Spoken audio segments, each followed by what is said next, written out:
I don't have a sponge. It's a good start. I'm gonna fucking sponge. Where's the sponge? So I thought of doing something even more niche this time. More niche than the ASMR. If you've ever seen those channels on YouTube, they're basically MILFs doing chores around the house, and they're filming themselves. Of course, they have hot pants, tank tops, and then they're just cleaning the house, like doing tutorials on how to clean a house. I don't know why you would need that, but there's that. We have that on YouTube. And I thought I would be doing the dishes because I have to do them anyway. And talk about maybe why the character development in Berserk is really fucking bad. I mean, it's worse than ever before. So, why not? Right? Why not? I'm gonna do the dishes and rant even more about Berserk. Why not? First I have to get the sponge. I thought there was one. There is none. I have to get the sponge. This is very well planned, indeed. Very well planned. So, what do you have with it? So, why the character development in Berserk isn't something that you should get excited about? That's gonna be my topic today. So, as you know, I love the Golden Age arc because it was fantastic. I think it's the best written thing in fiction, to be honest. Like, it doesn't matter which media we take. In manga, movie, film, that's the same. Novel, it's a masterpiece. And Berserk truly could have been a masterpiece. But I guess we gotta live with disappointment. It's like you're very proud of your kid. Very proud of your kid. I keep saying that. Because it has so much potential. It's so smart. It's so sweet. And then it hangs around with the bad crowd and then becomes a fucking junkie and you have to watch it and basically go down a very bad road. That's Berserk to me. So why I think the character development in Berserk isn't really that good is because characters get fucking thrown away and their potential too. One example. There are several examples. I'm just gonna go over all of them. Skull Knight, Farnese and Serpico, Casca, even Guts, and the whole new troop is just, I don't know. First example, Skull Knight. He gets introduced as a very mysterious character who decides to help Guts for some reason. We find out he has a grudge against the God Hand. He knows Zod. So there's a lot of mystery going on, right? You don't know how he knows what is going to happen with Guts and Griffith. We just know he does. And if he does, he has really bad timing. Because he chooses to wait until Guts breaks it off with Griffith, and then he tells you like, oh, you fucked up, you shouldn't have done that. Like, why didn't you come earlier? Why didn't you tell him like, hey, better don't leave that unstable bitch. It's gonna bite you in the ass. No, he was waiting. My theory is that he needs an accomplice. or something. That's my theory. He needs an accomplice to achieve whatever the fuck he wants. But anyway, that is all that happens before the eclipse, right? And then after the eclipse, he just also appears, and he doesn't even help Guts. You know, when Guts is fighting the spirits as he was running away from Casca in this cave after he woke up. He just chases him and then lets him beat some bad spirits. He doesn't do shit, he just watches him. I guess that's cool. And since then, he just, pops up whenever we need him to, does some useful shit, and then disappears. He completely got thrown away as a character. I mean, he's just a plot device, to be honest. He's just there because sometimes you need him. You need his weird ability to show up and then fix things. For lack of a better word, fix things. And that's it, and then he disappears again, and you don't know what's going on. I don't know. We haven't seen anything from him. We haven't explored his past, which we thought would be very important for the progression of the plot. We don't see anything of that. We thought, the conflict between him and Void would be mirroring the conflict between Griffith and Guts and kind of a plot that's going on in the background, but also necessary to move the story forward. We never really got that. Would have been awesome. We never got that. Then, next character that got kind of thrown away but had potential, Farnese. We know it. Farnese, Serpico, they're dynamic. At first, I was fucking confused. Because we were following Guts. I thought he was our protagonist, right? We were following his life, and we're getting to know people through his eyes, basically. So when the narrative suddenly switched to Farnese and Serpico, I was very fucking confused. I thought we would enter yet another side arc that we don't fucking need. I was kind of right. But it did a great deal to establish some fresh new themes and characters with their own motives and their own conflicted past and strangely complex personalities. So I was looking forward to see where this was going and how they would play together with Guts and with his path. Then nothing happened. Again, it was just like Farnese saw he was cool. It was kind of cool. Her faith. She had to throw away her faith, and I think that's. Have you ever met a faithful person who is going through an inner turmoil because they're confronted with the fact that their belief might not actually be saving them and might actually be going through a disillusion? Well, they don't behave like Farnese. She was like, oh shit.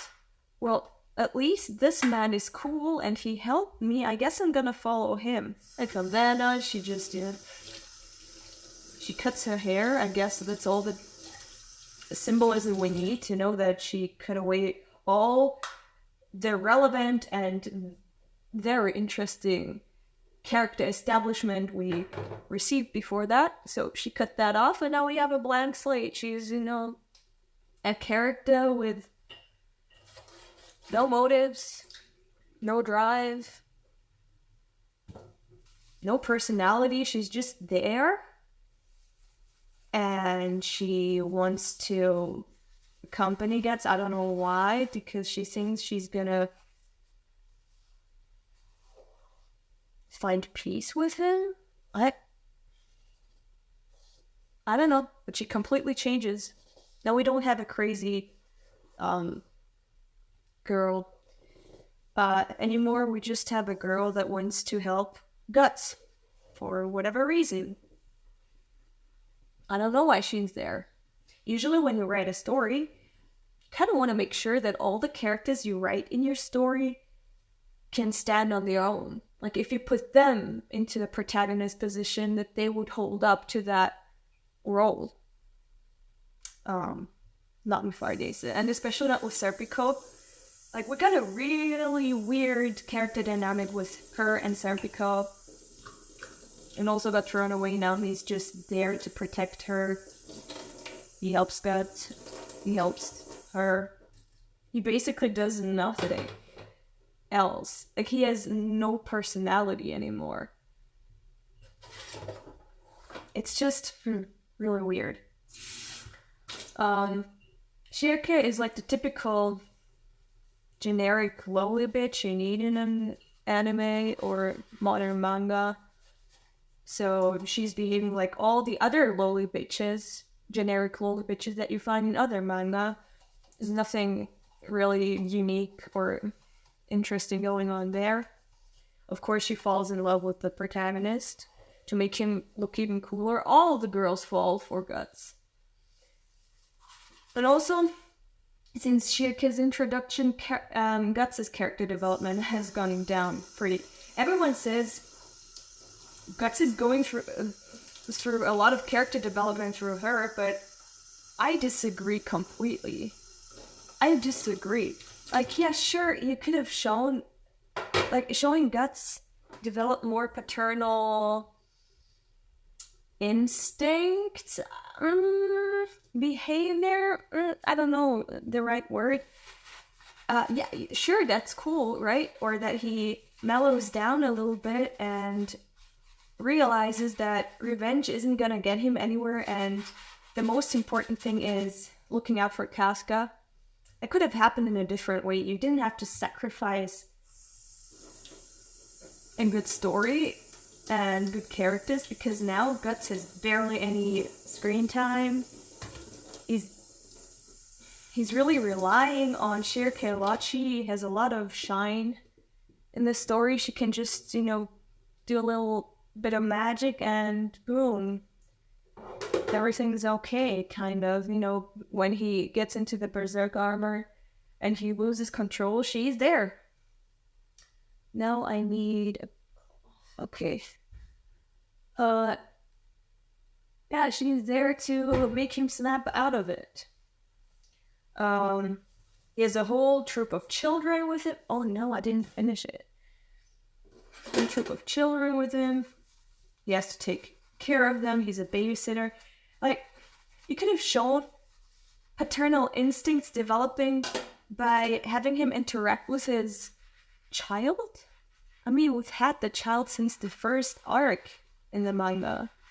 Why throw that away too? I mean, yeah, we know he's combined with Griffith in one body, but that would have been even more impactful. I mean, we have that now, but we have it happening now that Guts is being more domestic with Casca and that child whenever he appears. And that's cool. But we already had that with him being very domestic with Shirke and the rest. So it's doing nothing new. It's not adding anything.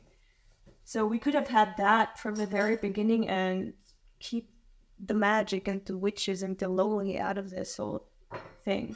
Also, he barely says anything. He's just brooding in the background and accepting whatever comes at him. He's gonna slay some demons, okay. He's gonna slay a kraken, saying, yeah, okay.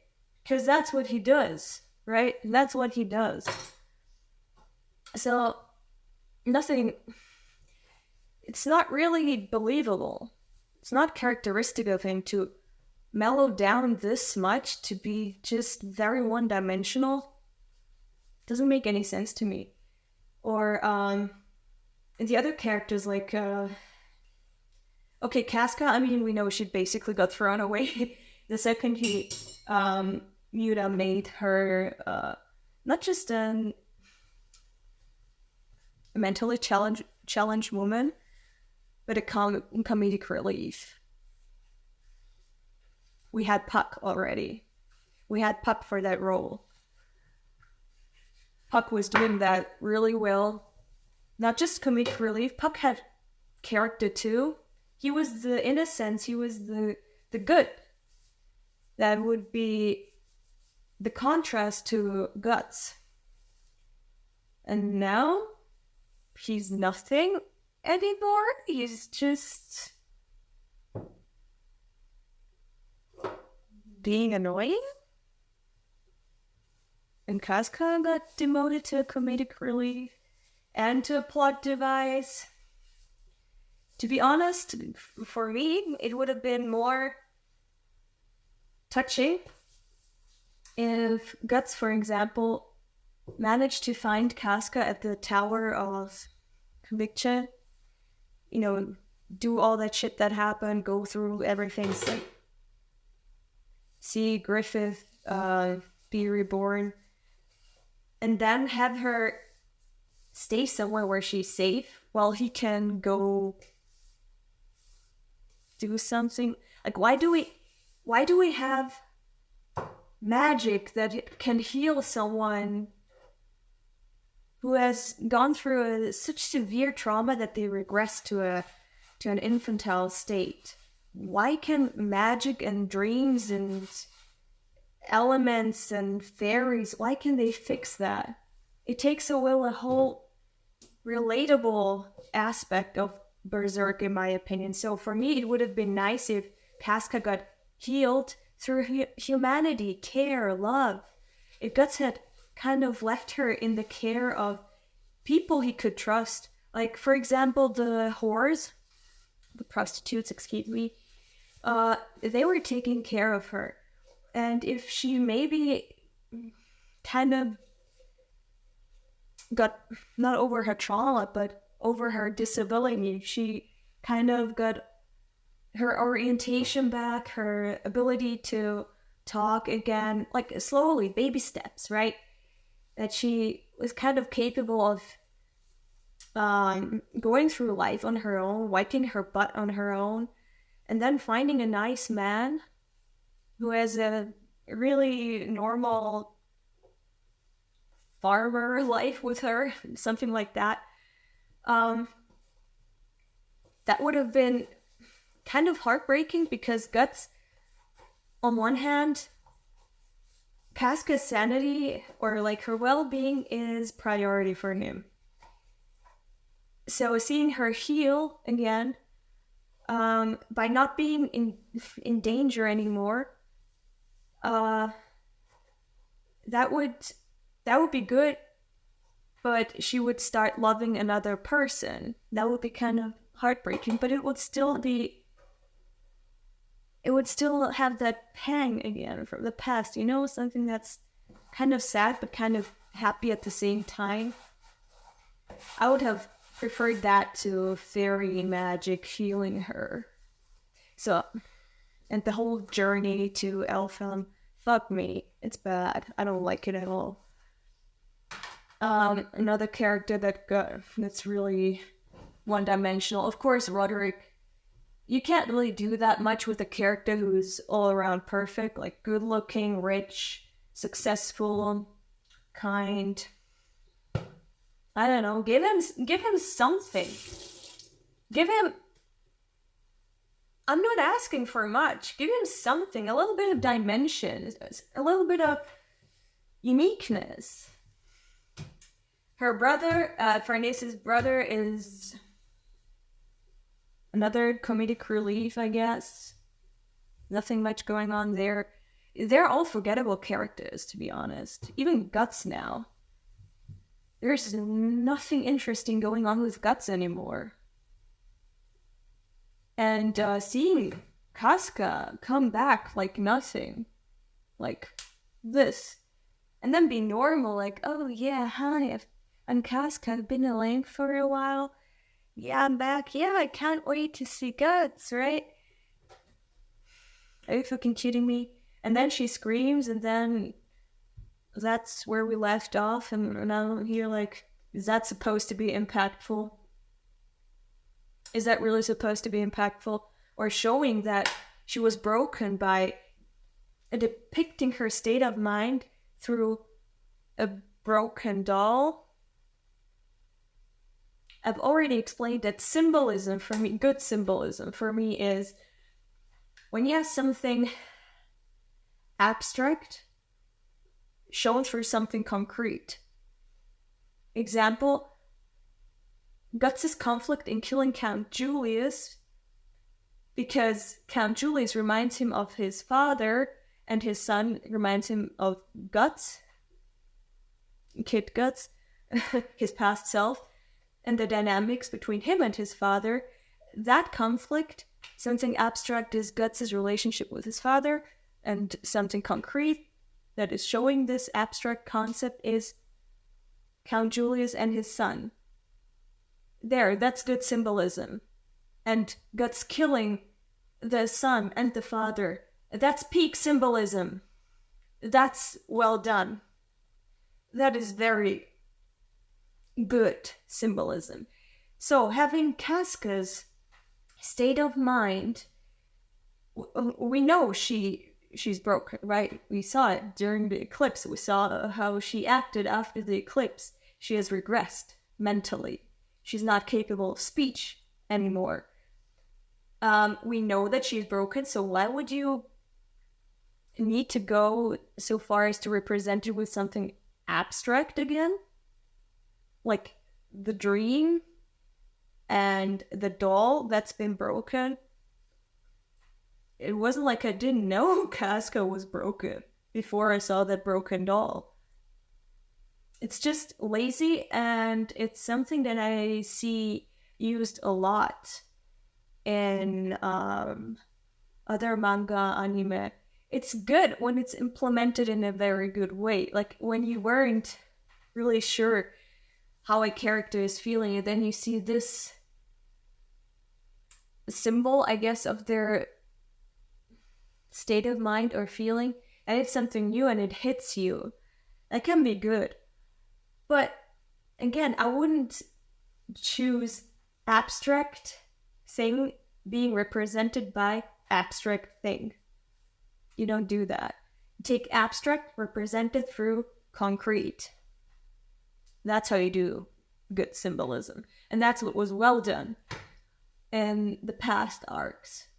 And then newer arcs are really subpar in the symbolism aspect and the metaphor aspect and everything. So, where was I going? Anyway, I don't like the character progression, character development, and the characters that we are seeing now in the newer arcs. Not at all.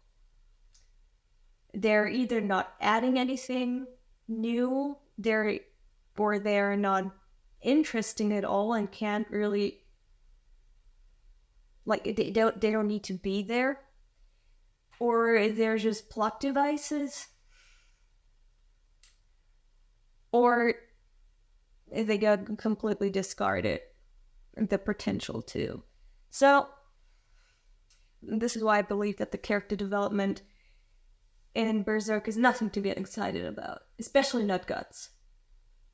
And I'm not saying that because I want, raging Guts. No, I do want development. I do want to see him mellowing down. I do want to see him accept that Casca is very important. Or that he can accept paternal feelings. I do want that. But I want that to happen in another way, in a human way, in a realistic way. And don't come with the excuse, why would you want realism from a fantasy manga? Bitch, it's not about that. It's about being able to relate. That's realism. If you can really say, wow, that's very human. If I was in that same position, I could really see myself behaving this way. Or reacting in the same way. That's what I mean with realistic. Idol Masters to blame? You see, I do not blame anyone. I can kind of understand Miura. When you've accidentally written such a masterpiece, accidentally, I'm saying, really, accidentally. And it's so good. It's not even just the best thing that you have written or that you could hope to write. It's the best thing that anyone could hope to write. It overshadows not only what you've done so far and what you could do from that on, it overshadows other works too.